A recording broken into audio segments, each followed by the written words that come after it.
Good evening, and welcome to What's Your Story? Have you ever thought about just how precious the gift of sight really is? Do you read newspapers, magazines, books, road signs, and map instructions? Do you drive a car?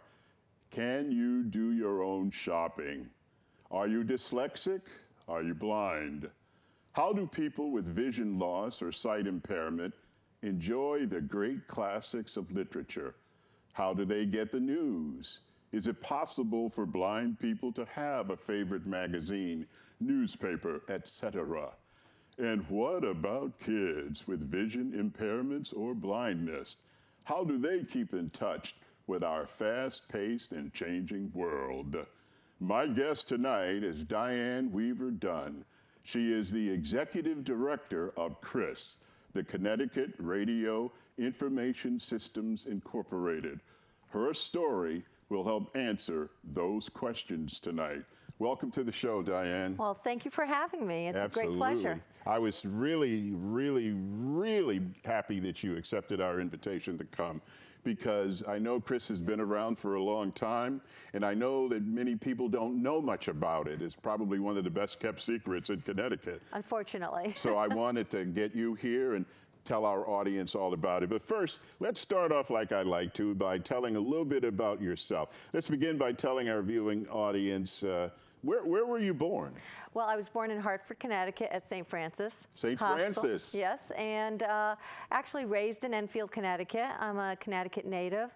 And let's see, I went to college the first 2 years at Eastern Connecticut. There you go. Yeah, okay. Okay. All right. Do you have siblings? I do. I have a sister, Donna. Okay, and is she older or younger than you? She's older. Okay, and Donna does, what is? Well, actually, she was a science major, and she worked for the Department of Transportation here in the state of Connecticut. All right, okay, Right. All right. Now, where did you go to high school? Enfield High. I said wrong the last time. I said Enrico Fermi. It wasn't Enrico Fermi. What was the high school? It was Enfield High School, and it was walking distance. I walked to all my schools when I grew up. And your high school mascot was? The Enfield Raiders. The Enfield Raiders. Okay, tell us a little bit about your parents, Diane. Sure. So my parents, they are Donald and Paulette Weaver, and my mom grew up in Biddeford, Maine. My father grew up in Washington State. So how did they get together? Exactly, they were right? Exactly 3,000 miles apart. Sure. Yeah. So my dad was in the Coast Guard. He was stationed in Biddeford, Maine. There we go. And that's how they met. They met on a blind date, and they got married very young, and they had my sister and myself, and they moved to Connecticut from Maine. Wow. Yeah. Wow. Does your father still have memories? Do you have, I know your father's passed, correct? Right. Do you still have memories of his military time? No, because he ended up leaving the service prior to when I was born. But my father and mother, they both worked for the railroad.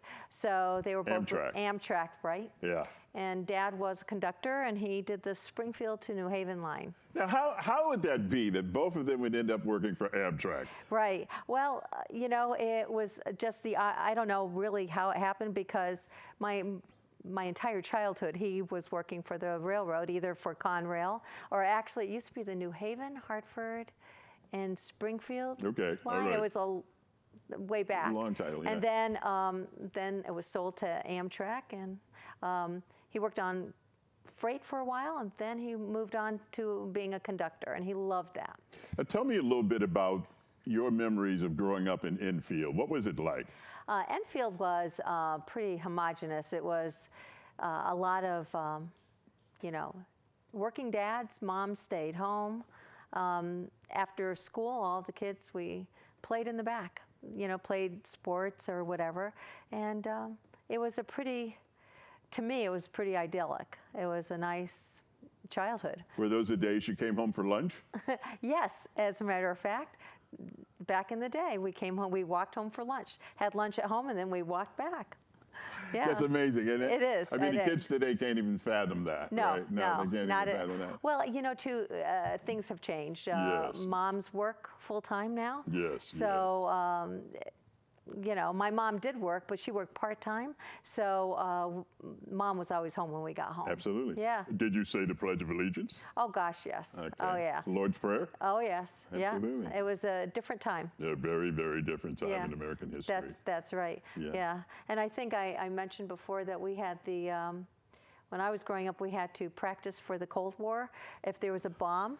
So they'd shuffle us into the hallway and they'd have us put our heads between our legs, and that would protect us from a nuclear bomb, I guess. So. In my day, that was called a duck and cover. Oh, was it? Yeah, they Okay. put us in the hallway just like Yes, that, and yeah. they'd say duck and cover. Oh, yeah. Yeah, that worked, right? Yeah. Yeah, not really. Not really, right. We No. would have just got toasted in the hallway. Absolutely. Absolutely. It was an amazing, amazing, amazing time. Yeah. Now, you did attend college, and what degrees do you have? Why did you choose the major that you pursued? And you have said that Barbara Walters was your inspiration. Sure. Why? Well, so with Barbara Walters, there weren't many women at the time who were reporting, who were in the news business. And I love the idea of talking to people like what you're doing right now and Okay. asking them about their stories. Thought it was really... Is my job secure here? Oh, yeah. Okay, all right, okay. I'm good worried. All right. But it was really intriguing. And so I was in 5th grade, and I told my father I wanted to be a reporter. And back then, Barbara Walters was famous. She was on TV, and I didn't know anybody who was a reporter. And so I had written a story about the history of Enfield, of Thompsonville. And my father, who had an incredible amount of confidence in this 11-year-old, me, took me down to the town newspaper, and he introduced me to the editor and said, my daughter wrote an article about Thompsonville, about the history of Thompsonville. Will you publish it? And the kind editor sat me down and said, no, you have to go to school, and when you're out of school, maybe we'll think about it, but you need to get an education. So, but my father was just like, oh no, you can do whatever you want to do in life. So there you go. He gave me a lot of confidence. Now, I don't mean to be condescending, but at that time, Yeah. the careers for women were pretty much set and pretty limited, right? Nurses or teachers, Yeah. if you wanted to have a career outside the home. Yeah, there weren't a lot of options out there. We didn't even have sports in school we had basketball and field hockey, but girls did not play soccer. I mean, it was a very different time. Yeah. I understand you're an Orange woman. Is that true? I am. I went on after I got an associate's at Eastern Connecticut. Okay. And then I went to Syracuse University, their Newhouse School of Journalism. Applied for a scholarship, actually, and but I went there got my bachelor's there, and I absolutely loved it. It was just a wonderful opportunity to go to Syracuse. Were you able to play any sports at Syracuse? No, I was too busy trying to make sure my grades were up there. Yeah, so it was a pretty tough school. it was a big difference between the first college I went to and that school. Now, when you got to Syracuse, was that the first time you'd actually left home, left the state, and go live someplace else? Yes, that's correct. That was the first time. How did you feel that first day? What? You know, do you remember? I ended up making friends, and I just loved the adventure. It was just an adventure to be at that school, and I remember the professors. And actually, I don't think I had any female professors. I'm thinking about this. There we go. See, it really was a different That's why time. we do these shows. Yeah. It brings people's memories back. That's right. So, but it was just intriguing to learn so much, and there was a lot of we had opportunities for internships, so I could go and work at a newspaper and work at a TV station and learn the trade while I was going to school. So it was great. So, who was other than Barbara Walters in your family? Who was a hero for you, or heroine? Who? Well, you know, now, it's hard for me to think back then. Back then, I think I thought about Barbara Walters because she sort of paved the way for women in the news business. She was a trailblazer. She certainly was. Absolutely, yes. But, you know, at that time, the big hero was John F. Kennedy. Okay. You know, John F. Kennedy was a big hero. He had come in, and he was, at the time, considered a minority because he was a Catholic. Yep, Irish and Catholic. And he was Irish. Yes, absolutely. So there you have it. Now think about that. Here we have the President of the United States, a white male, who's thought of as a minority because he's the first Catholic president. Isn't it something? It's really something. Yeah, yes. That's right. But sort of, I think now, though, I think that my father actually was sort of my hero because he had dyslexia. And he was orphaned at 8 years old, and he had to make his own way without parents. So, would you, excuse me for interrupting, but would you tell the viewing audience your understanding of what dyslexia is? Everybody may not understand what that means. Sure. Well, it's basically a learning disability, and it's a print disability. For my father, and I don't really know technically what dyslexia is for everybody, but for my dad, it took him a long time to learn how to read. And he ended up learning how to read, actually. He learned how to read when he was younger, but to learn how to read well, he actually gained that skill as an adult, in adult education, after he was out of the service. So it's safe to say, us being non-professionals in the term understanding dyslexia, what it does is, universally, is it makes it difficult to read. Very difficult. Very challenging. And even when he was a prolific reader as an adult, but he was a very slow reader. So I often think about, with Chris Radio, that we're not only serving people who are blind. We serve people with dyslexia, people with CP, or people with Parkinson's who can't turn a page. But for folks like my dad, it was pretty much a hidden disability. People know if you're blind, if you're completely blind. Yes. They can tell for various reasons. You might have a white cane or whatever. But for people with dyslexia, those folks really sort of hid it. It was a disability that they didn't disclose. And they were ashamed because they thought they were that's where I was going to go with that. Actually, they were made to feel ashamed because they couldn't keep up with the other kids. Exactly. Yeah, absolutely. So and my father is a perfect example. His teacher in 8th grade told him to leave school, that at 14, he was pretty much on his own because they said, well, you're not school material. Wow, yes. Right. Wow. So he did. He ended up leaving school, came back and went to adult ed after the service. But he had a very challenging time. So for my dad, for my sister and I to graduate from college and be successful in our careers, he was very, very proud. Okay, right. Good. I think our audience has a good view of Diane growing up in Enfield, going off to Syracuse.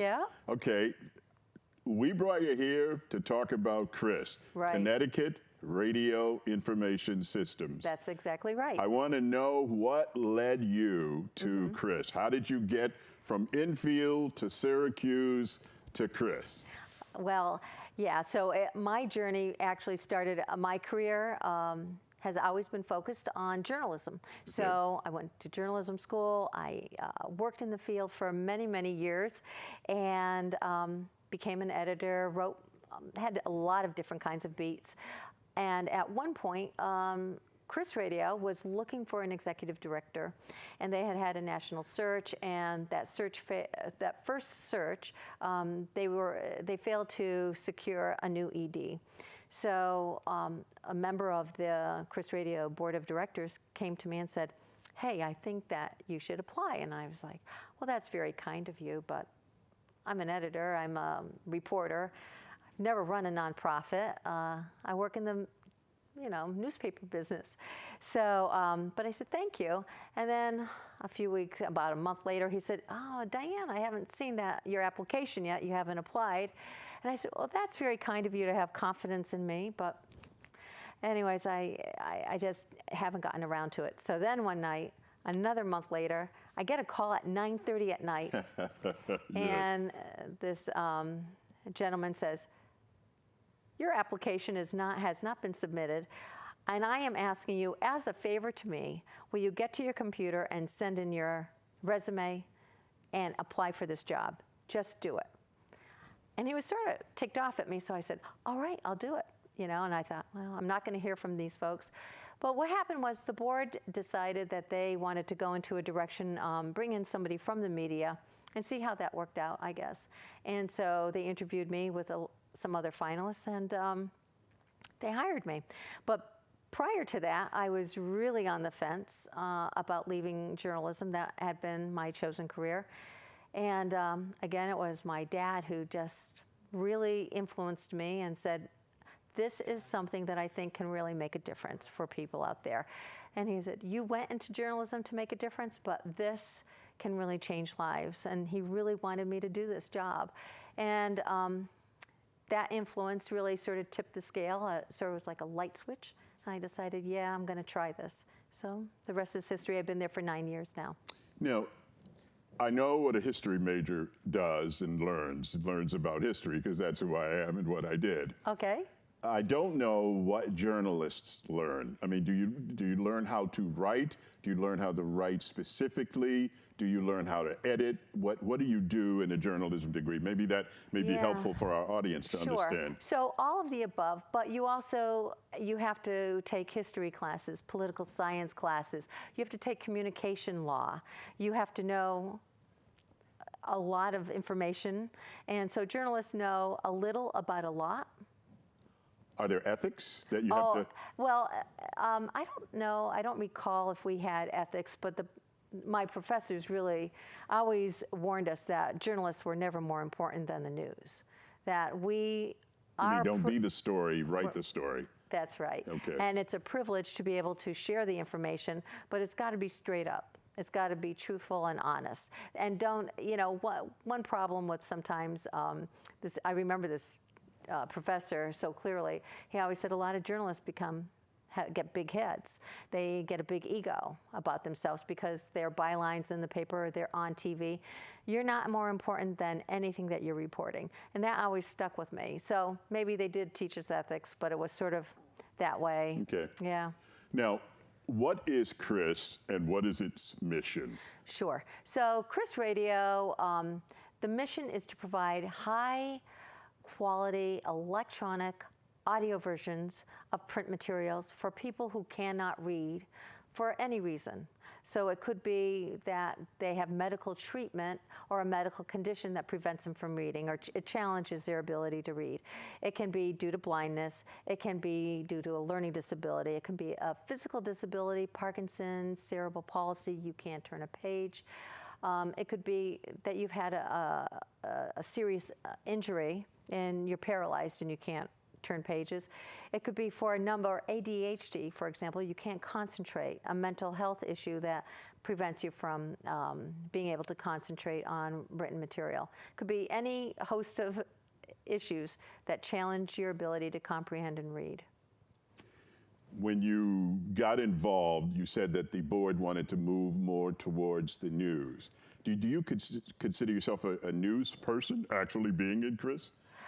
Well, I think they just wanted to make sure that we were already doing the news. I'm not exactly sure, to be truthful, why they wanted a journalist there, but they wanted a fresh face, perhaps. The previous ED had left and moved to another radio reading service in Arizona. She was lovely. But I think they wanted maybe us to take a look at the programming. And so what we did was we realized that there was an underserved community out there who were not receiving access to print information, and that included children and Spanish language speakers. And we also realized that within the community, if you have a print disability, you also were at a disadvantage. So we looked at those things, and that's sort of where we created a strategic plan, and we took that strategic plan and we started implementing it. But we worked on it together. It was a team effort at Chris with not only staff, but with the board and with the staff. Wow. Now, how does a person with any of the disadvantages that you named, not only blindness or dyslexia, but a whole host of other things. Correct. How does a person like that access your services? Let's say I have a person in my family who can't turn a page Correct. for whatever reasons. Okay. And I'm floating by the newspaper and I happen to see Chris and I'm interested, what are the mechanics of, can I just flip on my radio? Okay, tell us the mechanics, please. Sure. So, and I can give you a little background about that, but Chris Radio began to broadcast on subcarrier frequencies. So it's sort of like the breakdown lane in broadcast frequencies. We're not the main frequency. And the first radio station that donated their subcarrier frequency was WJMJ. And it was the Catholic, Roman Catholic Archdiocese. Yes, right, yes. Correct. And what they did was we realized we needed to create and purchase a specially tuned radio that tuned into that subcarrier frequency. So let's say you have a regular radio. You're not going to find Chris Radio on a typical radio. You need to use one of our radios. And our radios, we provide all of our radios at no charge to any person who's eligible. We distribute it free of charge. We raise money to be able to broadcast the content and also distribute those radios. What qualifies a person to access your service? Any person with a print disability. So they have to apply for the service. So and how do you do that? You go to chrisradio.org, www.chrisradio, one word, .org. Okay. And on our website, there is a button where you can say, get service, and you click that, and it'll download an application. And the application you have to sign and you have to verify that you are eligible for our service. And then you send it in, and within 2 weeks, usually, we're able to distribute the radio. And we offer a number of different ways to listen to Chris. So we have the old-fashioned transistor antenna radios. You can put batteries in it, go in your backyard, garden, listen to Chris. Or you can listen to Chris with an internet radio. And so that's a radio that basically it's a small computer that finds the Chris Radio stream, and you can listen to that. Or we have cable radios, it's Comcast and Cox, and through your secondary audio program channel, you can tune into that as well. The new thing is folks love the hands-free speakers. So if you have Alexa, you can say, Alexa, tune in to Chris Radio /Windsor on TuneIn, and you'll hear Chris Radio. Now describe these radios to me. Are they huge? Are they small? What do they look like? They're like a typical radio. Yes. Yeah, they just look like any typical radio that you would see, that you would purchase out there. And the only thing that's different, obviously, are the hands-free radios. Some of them, all of them, you have to plug in, except for the transistor radio that you can plug in, or you can use batteries. Okay. But we also have mobile app. We have a Chris Radio mobile app, so you can touch your mobile app, download that Chris Radio on either a Google phone or Android phone rather, and an iPhone, an Apple phone, and you can hit play and you can listen to Chris Radio with your phone on the go. Well, don't you go away, because we're going to do part 2 of this, okay? Okay. All right. That's all the time we have for tonight's show. Everybody has a story. I want to thank my guest, Diane Weaver Dunne, for being here. Everybody has a story. Stay tuned for part 2 of this one. Until next time, good night.